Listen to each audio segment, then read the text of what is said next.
Alright to use.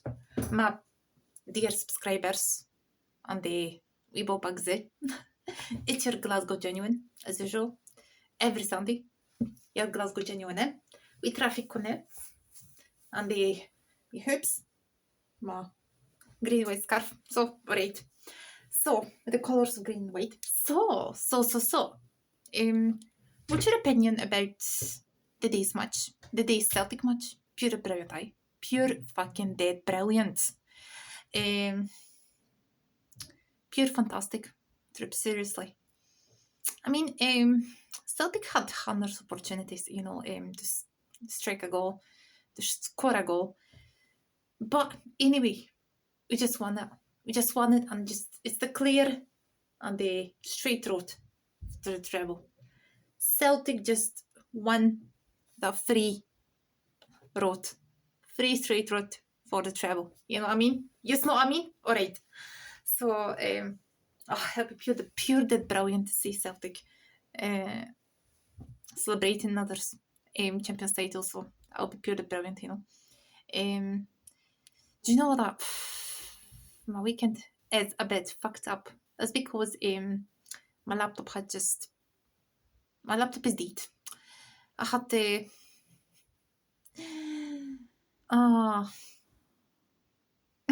it's just dead. Just yesterday I was just working. I was just doing something. I was just like, I don't know what happened really, but I have to go to the service tomorrow, so see what happened. I just hope it's not a serious glitch, But anyway, Celtic match 2-0, but should have been 5-0, in my opinion, but pure fucking dead brilliant performance, plus result. So in this case, pure dead brilliant performance plus fantastic result. So that's both things together. Look, even better, don't you think? You're Glasgow Genuine with traffic, understand me? Alright, so let me comment about that match. So Celtic delivered a dominant an impressive performance, as I mentioned, at Celtic Park this afternoon. So I was buzzing troops. My emotions my nerves were sharpened to full extent.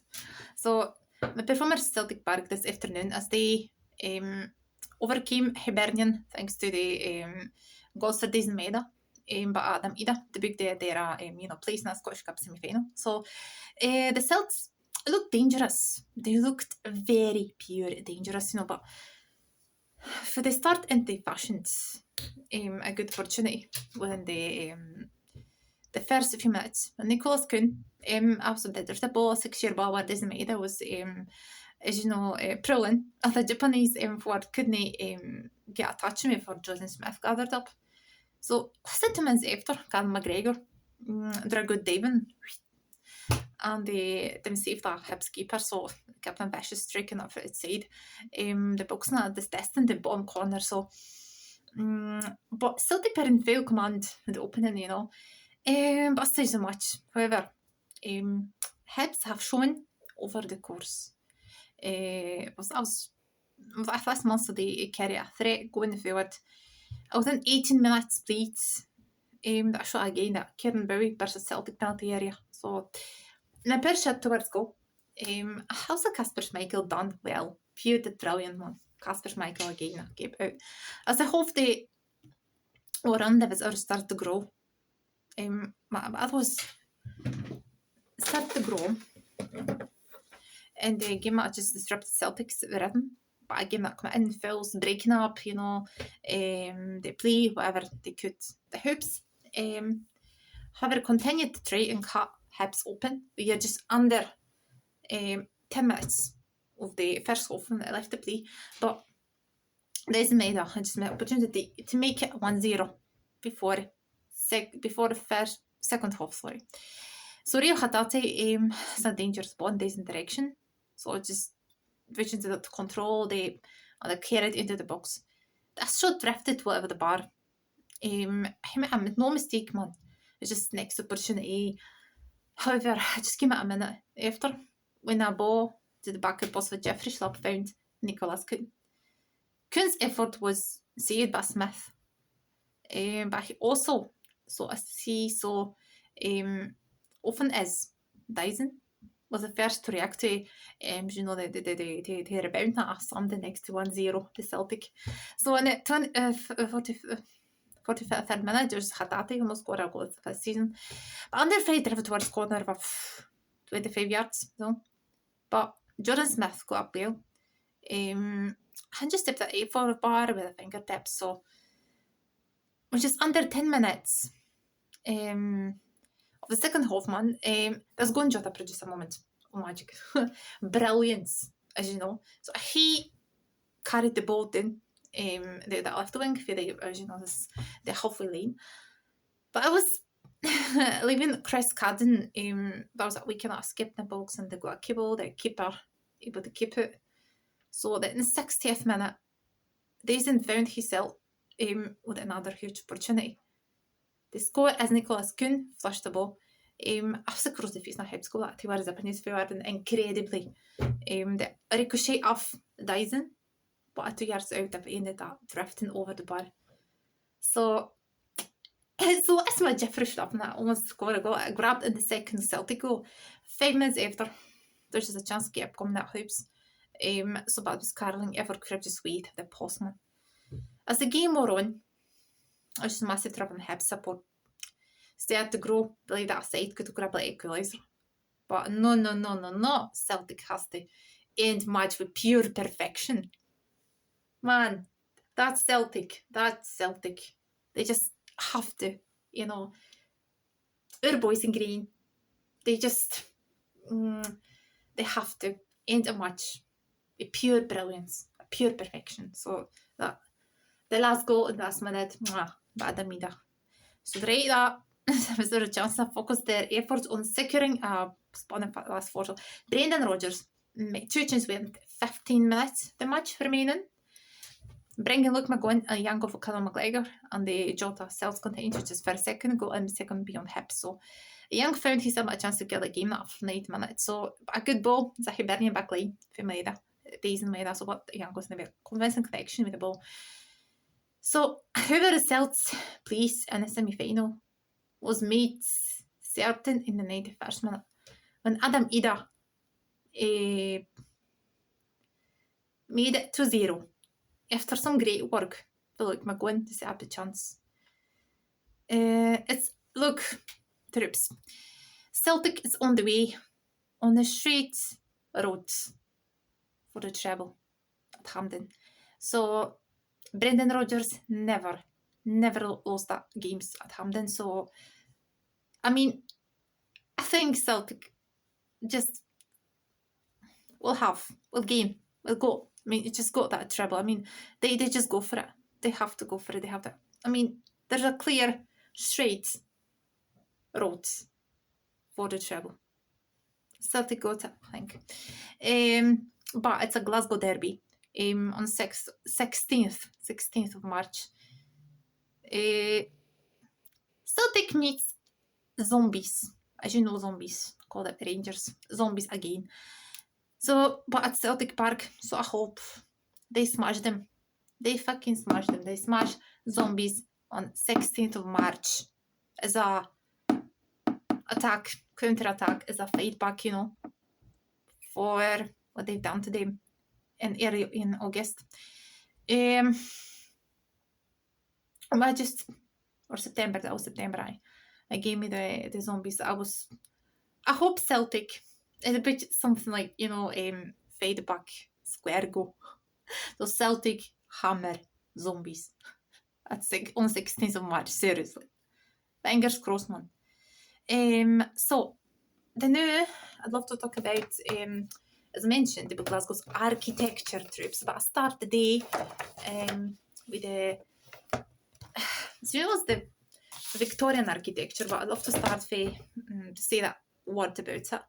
So throughout the boom in fine architecture in Glasgow, that was several architects, I should say, that produced their best works, made a significant contribution to Glasgow's built environment towards the end of 19th century. Many hundreds of people knew familiar with the work of C.R.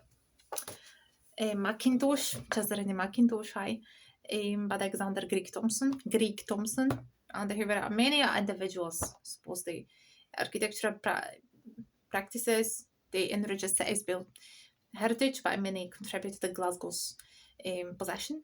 So, on the forefront, that pioneering building techniques and innovative material use in the construction process. Period to formal architectural education, trainee architects learn their skills through, the apprenticeships. We are students, we are acting master architects several years. So Glasgow, however, had a very, very close network of architects, artists, musicians now. So that many had strong with the Glasgow School of Art, but Cesare Mackintosh are active in the Glasgow Institute of Architects, formed in around 1868. But on a tight right network, the connections influence allowed a very, very distinct identity. Buildings designed and constructed in Glasgow during this period, Victorian era. One poet said that as he came to Glasgow and he said that's the best built Victorian city. It's pure the brilliant, So the best Victorian city ever built. So that's, I'm using that book. Probably you know that book. It's Fragments of Glasgow, Snapshot of Victorian Architecture. So suppose you know this book, but I love to a wee bit of the Glasgow Architecture Day. So I'm starting a series. I'll start a Victorian Architecture Day. I focus on the Victorian Architecture Day, but during my next video, I'm focusing on Glasgow style and the Art Nouveau. I'm going to go like step by step, I'm going to cover every single style in Glasgow. But alright, so materials. Glasgow has historically been a city, as you know, the construct of stone, tenement stone, a made for old bones tenement stones, as Glasgow said, a made for old bones tenement stones, housing schemes, wet dreams. Alright, so I know I have poetic, so I love Glasgow, but have to focus just now. Region for medieval buildings, the ashlar buildings discussed in this book. So early buildings with stone, quarried locally quarried cockadens. The area until blown sandstone was sourced from quarries in Giffnock. So from further Ifrafi Canal network just during the 19th century, through the 1890s, onwards our railways that transport was some more, distant quarries. But the grey toned Dunmore sandstone from Stirlingshire, red sandstone with a bit of iron in it to preserve a building. The quarries in Dumfries, Ayrshire became, I suppose, popular choice in Glasgow, with that valley closest the tales. White Portland. Stone was even brought to Dorset in 1800s, I suppose. But I just made a demand for air stonework. To see that construction costs architects commonly specified by rustic sandstone, area elevation equally polished ash for a street facade, as you know. Alright. Victorian Glasgow has an abundance. The highly skilled craftsmen required hardwoods, such as oak, and they used it for a traditional sash.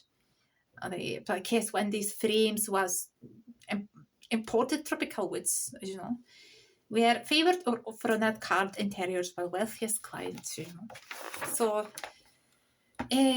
brick was not used as extensively as other UK cities, partly due to local geological conditions. The mix of locally sourced materials was inherently more ecological, and the current modern constructions, requiring shipping for long distances, leading to higher carbon footprint. So,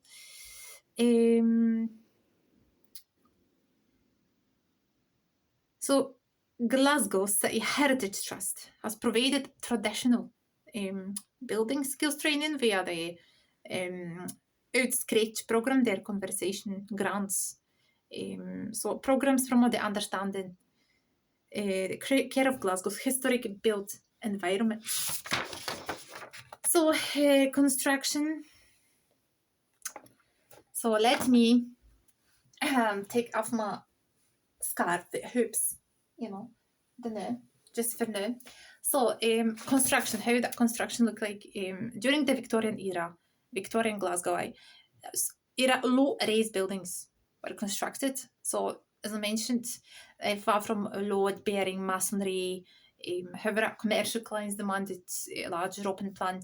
So spaces cast iron internal structure, the most required, exposed cast iron columns became the decorative elements, but these rose catalogs of iron foundaries had many ornamental structural design options. The use of cast iron, both structural and the decorative facade realized pioneering gardener's warehouse, for example. Building was a model of prefabricated elements, similar to Crystal Palace. Again, Glasgow innovation was the forefront of structural system, patented by Robert McConnelly. Steel frame structure technology, steel frame technology emerged at the turn of 19th century, allowing construction of taller buildings for most of the Stillman had old bearing carved stone facades. A conservative clients perceived stone to be impressive yet conventional finish. And advancements as the technology demand for increasingly greater distance on smaller plot.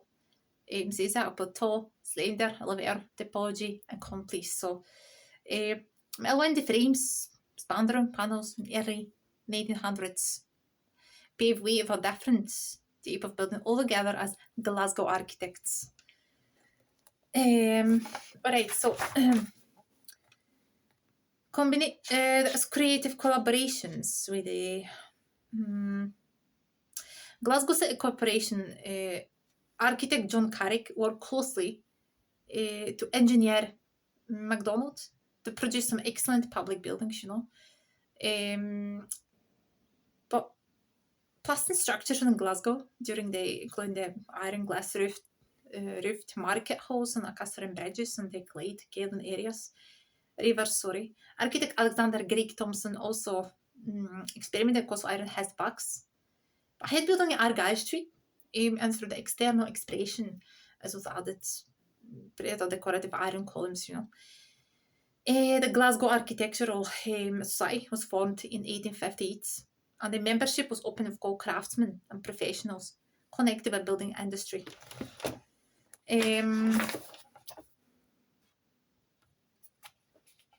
Glasgow's renowned sculptor John Mossman integrated lavish allegorical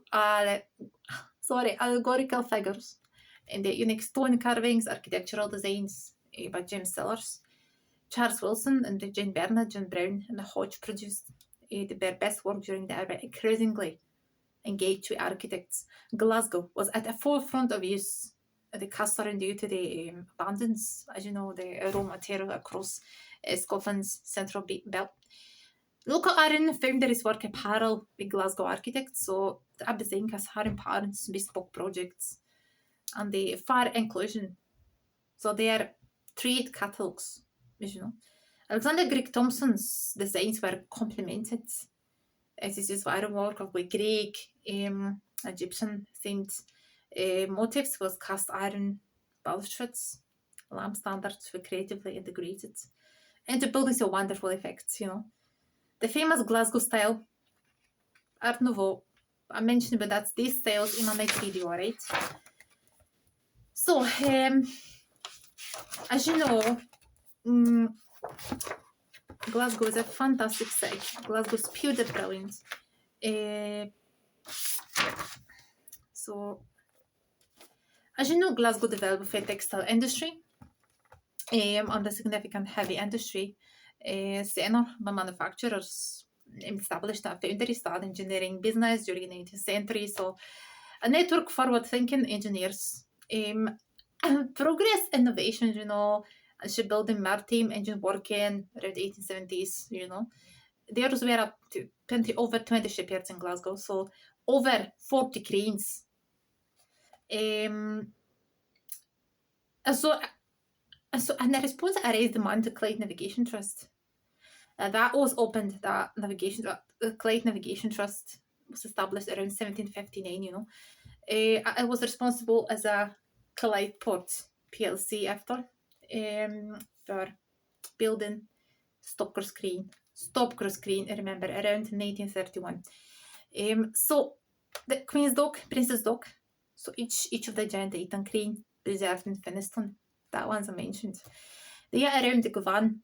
Shipyards expanded rapidly, up as population bara sought in the numbers. Warehouses around Brumilla docks were used to steer the goods transported on the Clyde, and including grain, tobacco. Glasgow's very famous for tobacco, trade, and the cotton. Simultaneously, has boom in demand towards the railways, the companies in UK, and the engineering experience allowed Glasgow firms to grow, and they supply custom-built locomotives. So the three leading railway companies were Merchant North British Locomotive, a company based in Sprigburn. This new Glasgow-built locomotive were loaded on the ships in Finiston Quay to export the destination to South Africa and Govan. Industry has to remain, and some areas, as you know, have been gentrified beyond recognition. So let me show you the pieces of Victorian architecture. So maybe you see that. This is see what I mean? Queen's Dock, Princess Docks. The one at the very top is the Queen's Docks. Pumping stuff is the stop crossroads. It's Clyde Distillery, and below you have power station. So first picture was a Queen's Dock pumping station, stop crossroads, built by John Carrick, 1877. The next picture was a Princess Dock's hydraulic power station at Masvic Road, built by J. Bernard, son and Campbell, around 1894. Another British locomotive company. Look, this is how it look like. North British Locomotive Company at Flemington Street. That's how it look like. So how pure the brown it is. So it's North British Locomotive Company at Flemington Street, built by James Miller around 1909. I'm going to just present it to you. Grain store. That's the tobacco warehouse.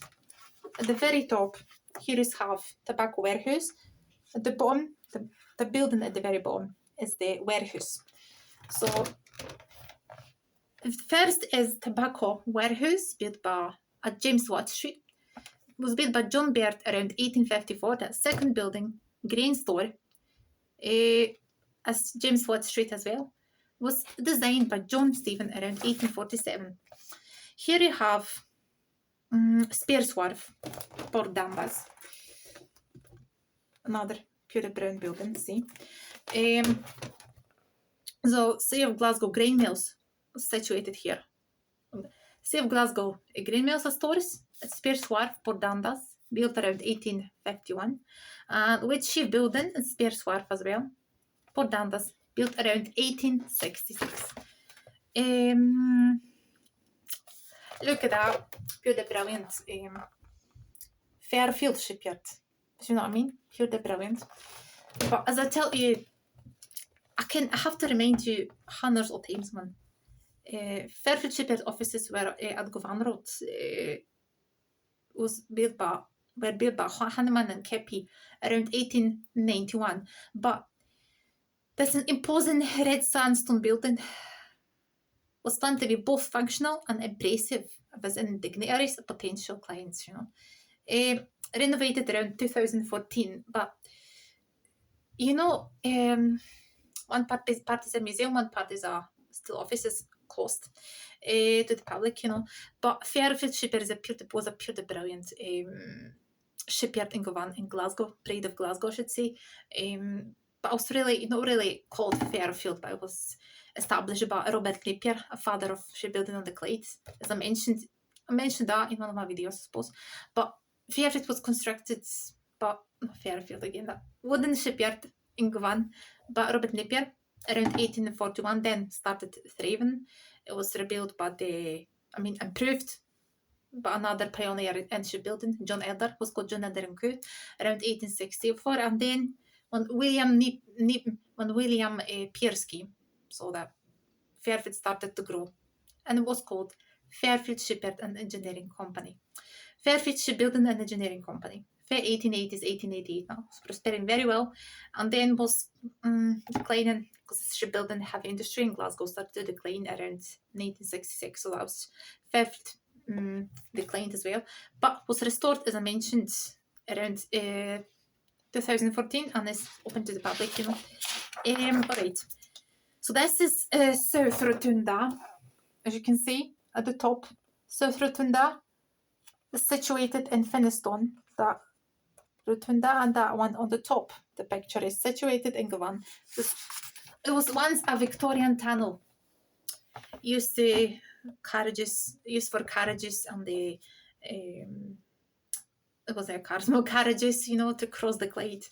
Because they weren't ships, because they weren't the bridges that time. So South and North Rotunda was a kind of tunnel under Clyde, Victorian tunnel for carriages.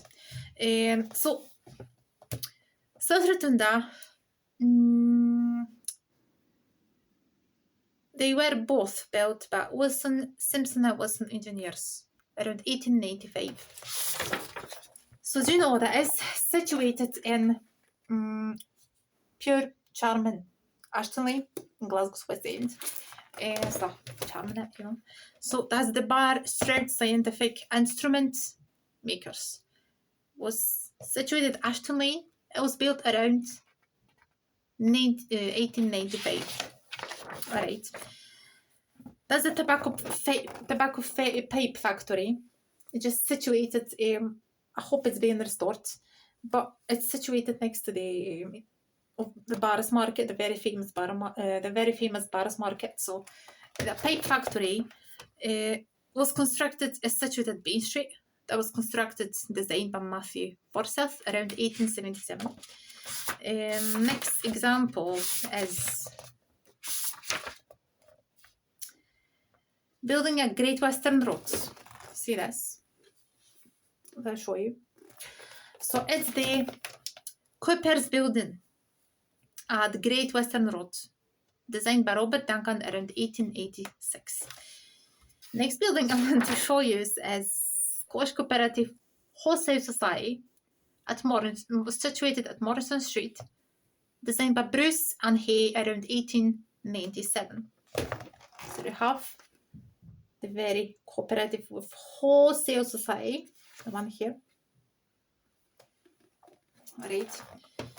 So next Victorian building is Gardner Sons Warehouse, situated at Jamaica Street, designed by John Baird around 1856. And then it's a warehouse at Argyle Street, designed by James Thompson around 1863. That building above is the warehouse, constructed by John Baird, the one above. And the one below is the warehouse constructed by James Thompson around 1863. One next to Glasgow Central. Next one is Clarendon Place at George Cross, designed by Alexander Taylor around 1814. Look. As well. Next is Redented Building, situated at Sauchiehall Street, 200 Sauchiehall Street, designed by James Thompson around 1800s. Look. Redented Building. Pure brilliant, isn't it?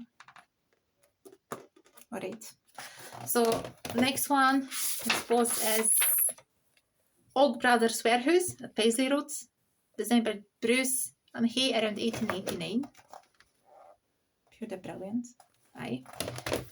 Next one is Welly and Lockheed Building, situated at Buchanan Street, designed by Campbell and Douglas and Sellers around 1886. So it's one above. And the building below is Argyll Arcade. It's the oldest Glasgow shopping centre arcade. Constructed by John Baird around 1828. And Glasgow became commercialised for that time. Teacher building, St. Enoch Square. The one at the top is Teachers Building.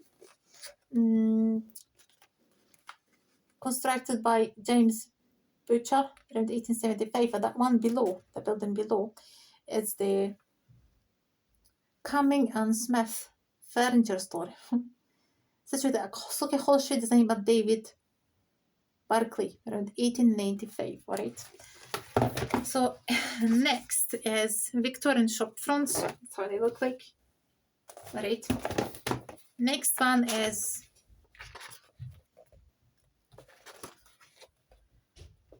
Atlantic Chambers at Hope Street, designed by John Burnett. Is that one above? And the one below is Grecian Chambers, situated at Celtic Hall Street as well, designed by Alexander Thompson around 1868. This is Evening Citizen. Here was situated Glasgow Evening Times, the very first newspaper in Glasgow. Had an office, had their offices here, premises here, the Citizen building. So that was constructed and situated in St Vincent Place by T.L. Watson around 1889, sorry. Alright, Anchor Lane at St Vincent Place as well. Designed by James Miller around 1907. Ingram House, designed by James Butcher, 1875 here. Hope it's here, visible here. That's the lighthouse, so maybe Macintosh art, constructed by Hanneman, Kepi and Macintosh around 1895. That one here, it's called Lighthouse.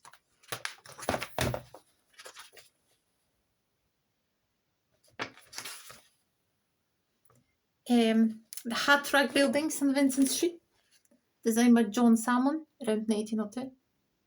Here. Clyde Navigation Trust headquarters. It's designed by John J.J. Burnett around 1886. It's a Clyde Navigation Trust, Clydeport PLC, after is situated here. So, faience. There's the Bank of Scotland at St Vincent Place, constructed by J.T. Rockhead, 1870s. Right. There's a Union Bank of Scotland situated at Ingram Street, designed by David Hamilton around 1878. Alright, as I say, hundreds of buildings are in Glasgow, so I have to show them all. So maybe choose some. There's the Savings Banks of Glasgow, Jigsaw, situated at Ingram Street, designed by John Burnett in 1900s. It's the one here. Alright. There's the Savings Banks of Glasgow, Parkhead Cross, designed by John Kepi around 1908. See, Glasgow here. Alright. So, alright. Place of Lordship.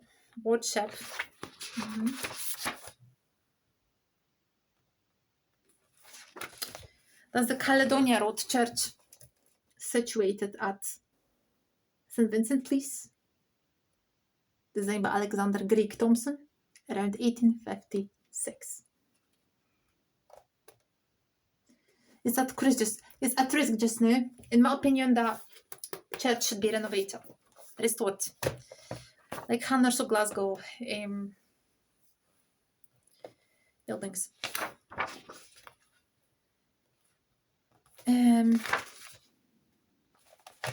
Let me find something. Finiston Free Church at Derbyshire, designed by James Sellers around the 1880s.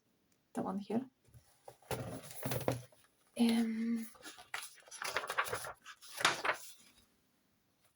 Cathedral Square, designed by John Hanneman around the 1880s. Here. Park and public spaces. The Victorian is as well. Kelvin Grove Park, designed by Joseph Paxton around 1832.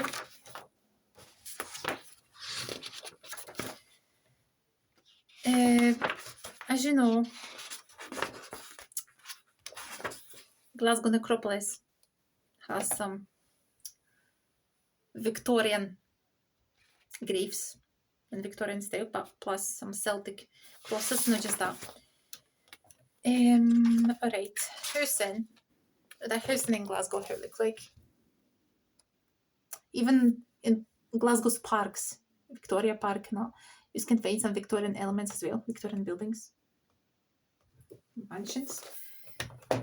Glasgow's terraces, tenements, like Glasgow's tenements, terraces. It's typical. I know how pure brilliant that is. So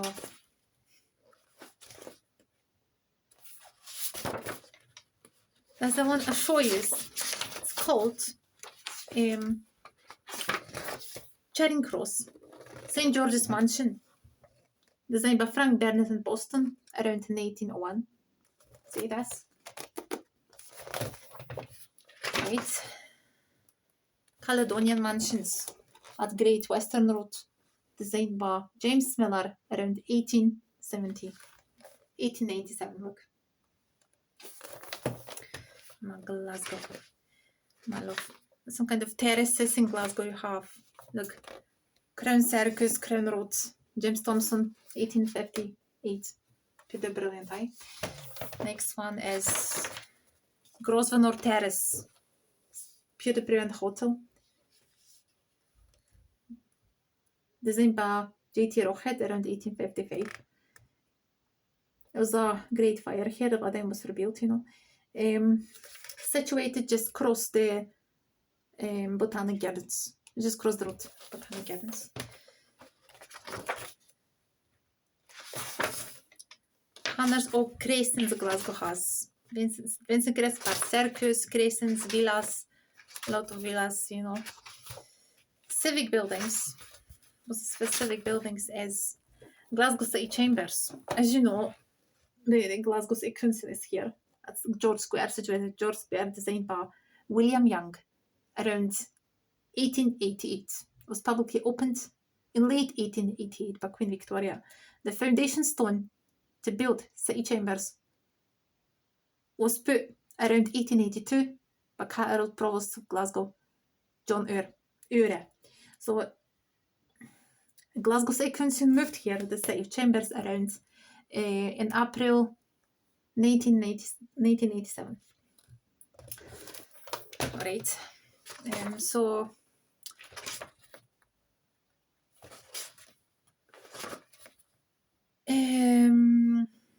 Brunswick City and Country Courthouse buildings, Brunswick Street, designed by Clark and Bell around 1844 here. Brigade, Fresh Market, Brigade, Dunde Brigade, we said Dunde Brigade. This used to be a merchant hospital, but then it was restored around 1873, and it became the Brigade, became fish market, most famous fish market in Glasgow. So now it's a Glasgow Arts and Culture Centre, and become Glasgow Culture and Science Centre around 2010. So that's the Brigade. designed by Clark and Bell, of course. This is the Candorex fruit market, the buildings of fruit market here, designed by John Cartrick between 1853 1886. This one here. And this is, that was the just market. And this is the cheese market, that one here. Wall Street, John Cartrick. Designed by 1902. Alright. As the Merchant Square as well, at the top of that. Constructed as well between 1853-86 by John Carrick. Cattle Market, Belgrove Street, by John Carrick as well, 1875. Look. What else should I show you? The most important one. Precious on that Mitchell's Library, situated North Street. Designed by William Brown around 1911. That's here.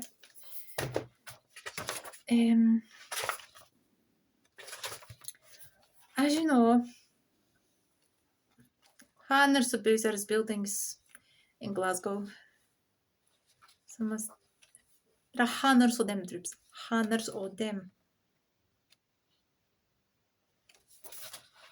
You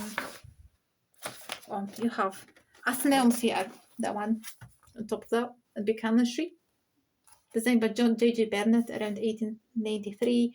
And the one is the City Halls below. Situated Candorex, 100 Candorex. Designed by John Carrick around 1886. This here. So, Kelvingrove Gallery, one you know, the oldest gallery in Glasgow. Aye. The oldest gallery in Glasgow because it was opened around 1901. So, funded by the Glasgow Exhibition Fund for 1888. So, as you know, overlooking Glasgow Uni. Standing proudly at Gilmore Hill. The People's Palace, purely brilliant. It's being renovated just now, and we still wait till it's open its doors. And then in early April, early spring 2027. But they just they're restoring People's Palace. It's a pearl of Glasgow, I think, situated in the Glasgow Green. It was designed by A.B. MacDonald around 1898. That's a pearl of Glasgow plus winter gardens. Alright. What else, man? So, hundreds of examples of Glasgow Victorian architecture, because Glasgow was the best Victorian city, as you know. So, next time, it's your Glasgow Genuine here with Traffic Connect.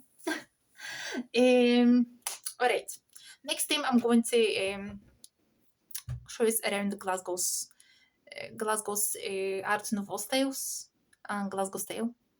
Art Nouveau and Glasgow style. So be prepared for that. We gander around Glasgow's architecture to be next episode. I'm going to focus on Art Nouveau and Glasgow styles on a Sunday, alright? I'm going to comment Glasgow derby match. Celtic zombies, woo! So, have a pure brilliant night, wherever you are, for Glasgow Genuine and Celtic Daft. So, mwah!